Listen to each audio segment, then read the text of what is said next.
What's up, guys? It's Evan, and today I want to show you how I deal with trolls every now and then. But first and foremost, I had a conversation with a good buddy of mine, and when he initially read the comments that you're gonna soon see, he said he didn't know how I could handle this kind of stuff. And part of it is I write in a provoking way, or rather a provocative way, excuse me.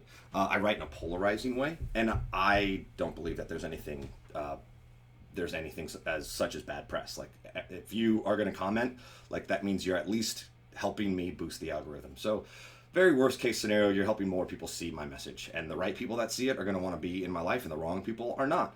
And the stupid people are going to comment and not recognize that they're helping me out. And so, anyway, when it comes to this, also, one of the other things that you need to recognize this is why I don't comment on political stuff. I don't argue with stupid people on the internet.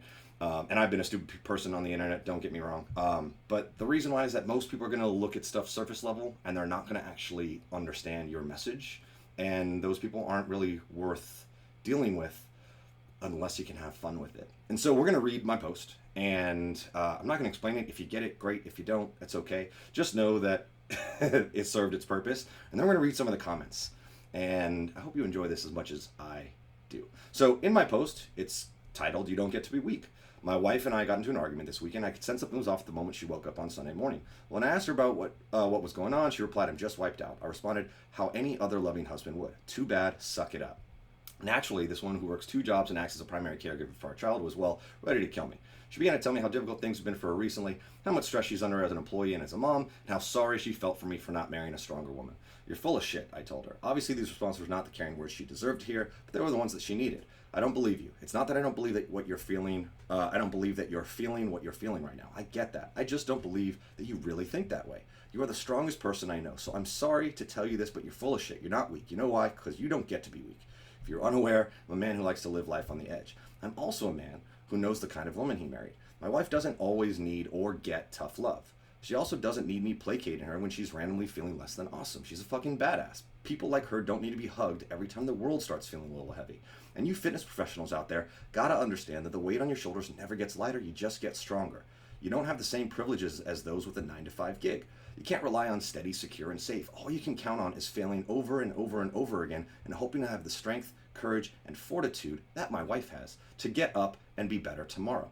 If you thought you'd have the luxuries of the typical salaried employee, let me give you the ass kicking you didn't ask for. You don't get to be successful in this business without taking risks.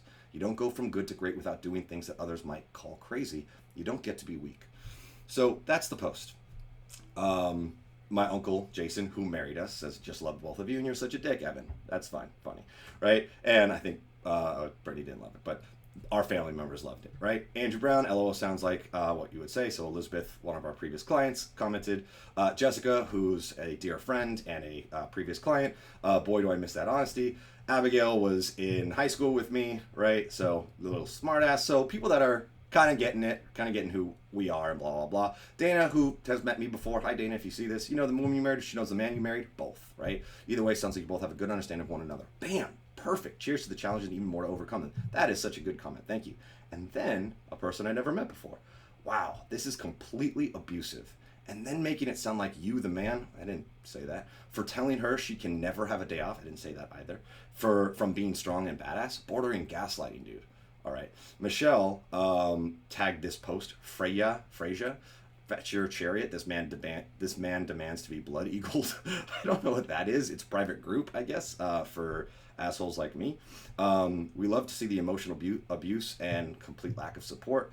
"Oh, hard nope on this energy. She deserves a massage and not a night off." Okay, she gets a massage every week, and she gets nights off whenever she wants. "Yikes, weird flex on the lack of support." All right, cool. So I commented last night, which was, whichever one of you shared this post, DM me. I'm looking to hire a new marketer for my business. And you made this post blow up. Thanks.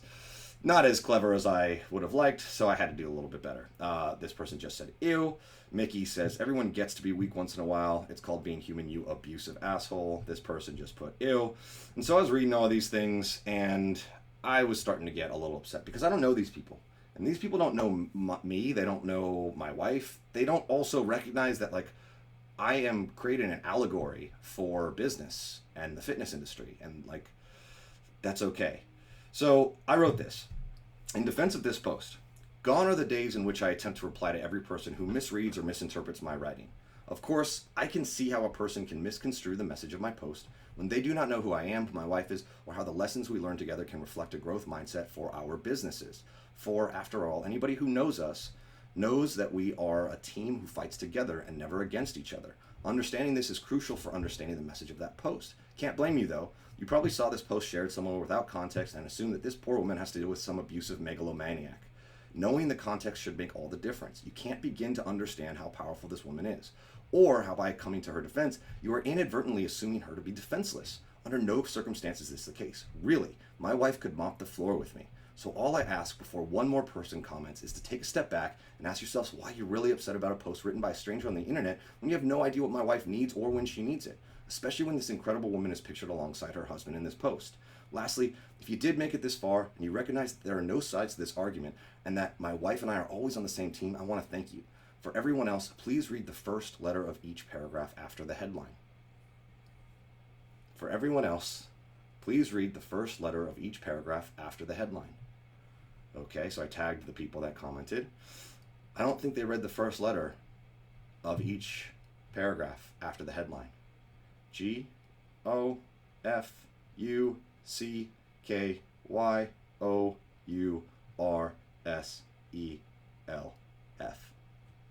Go fuck yourself.